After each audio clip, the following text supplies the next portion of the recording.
Bonjour à tous, bonjour chers téléspectateurs, bienvenue dans notre émission Marque-Page, l'émission littéraire de Saint-Martin-en-Campagne et de la bibliothèque. Donc nous sommes aujourd'hui dans un lieu différent, nous sommes derrière la bibliothèque. Vous vous souvenez peut-être en début d'année que ce lieu a gagné le concours photo. Voilà, cette très jolie porte derrière nous. Alors nous sommes aujourd'hui avec de nouveaux livres, de nouvelles lunettes, mais nous sommes toujours là. Bonjour Stéphanie. Bonjour Aurélie. Comment vas-tu? Très bien, merci. Alors tu as de nouveaux ouvrages pour nous cette semaine, c'est bien ça? Une nouvelle fois, oui. D'accord. On commence avec un roman Large Vision de Daniel Steele, Un pur bonheur. Un témoignage touchant et amusant. L'auteur nous parle de son coup de foudre pour Mini, un chien minuscule qui amuse et qui séduit quiconque croise son chemin grâce à son entrain.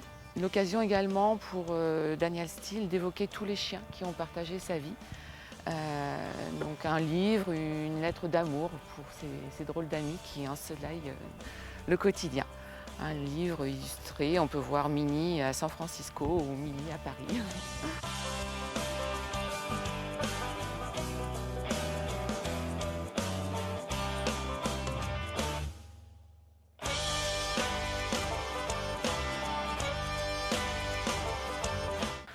Merci. D'accord. Ensuite, Les recettes secrètes des jardiniers de Normandie aux éditions Ouest France nous invite à une promenade gastronomique. Je vais vous lire la préface parce que je la trouve très belle. Elle invite à la réflexion. oui, s'il te plaît. Normandie rime avec paradis. Et l'image de celui-ci n'est-il pas un jardin qui dispense ses bienfaits pour l'éternité? Oui, mais voilà. En cette belle Normandie, il n'existe pas un, mais des paradis. Cette terre, qui semble bénie des dieux, est si féconde et son climat si doux, surtout l'hiver, que toutes les formes d'Éden y ont pris vie. Les créateurs et détenteurs des lieux sont ces personnages étranges, hommes ou femmes, que l'on nomme jardiniers et qui, dans leur jardin, cultivent leur passion. Ces endroits, propices à nourrir le corps et l'esprit, reflètent bien toute la personnalité de leurs propriétaires. Ils sont tous des artistes à part entière, des artistes peintres du goût. Leur palette, c'est le sol qu'ils travaillent et nourrissent.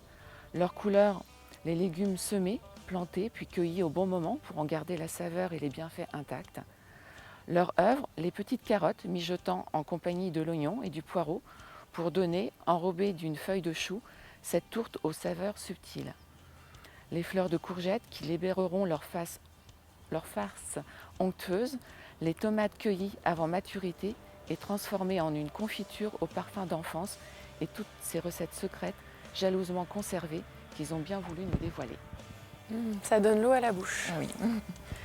Et à la page 113, on retrouve Gérard Farcy. C'est un passionné, il connaît tous les jardins de la région et on peut le retrouver tous les samedis et dimanches matins sur Radio France Normandie. D'accord, intéressant. Merci.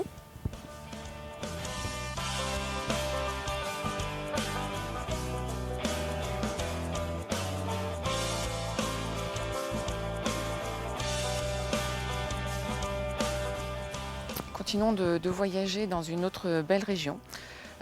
Contes traditionnels de Savoie aux éditions Milan.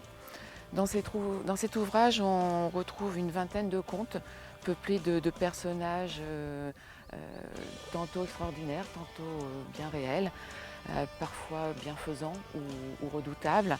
On y rencontre des fées, des nains, parmi les bergères, les pêcheurs ou encore le diable au détour d'un chemin. Ces personnages, parfois gigantesques, sont très présents dans l'imaginaire savoyard à cause des hauts reliefs, souvent considérés comme hostiles et pleins de dangers. Sans doute pourquoi il se passe des choses extraordinaires au creux des montagnes.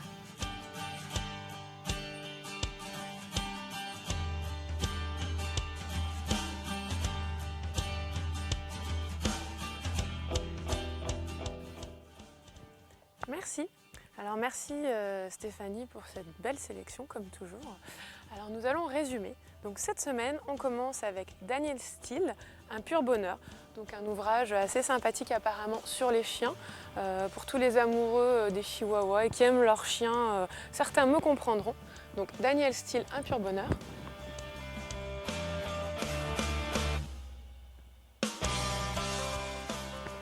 voilà, donc un premier livre fort sympathique apparemment. Ensuite, les recettes secrètes des jardiniers de Normandie.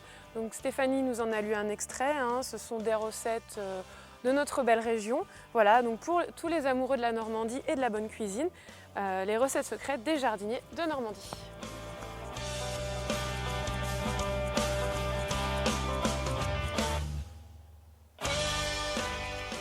Voilà, et puis nous finissons cette semaine littéraire avec les contes traditionnels de Savoie.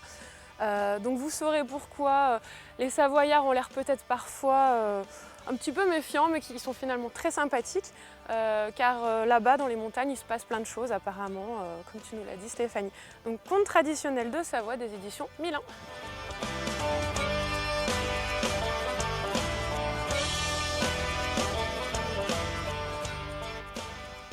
Voilà, donc cette semaine littéraire s'achève ici. Merci de nous avoir suivis, merci Stéphanie de nous avoir accueillis. Et puis on se retrouve très vite pour une prochaine émission. Merci beaucoup et belle semaine à vous. À bientôt.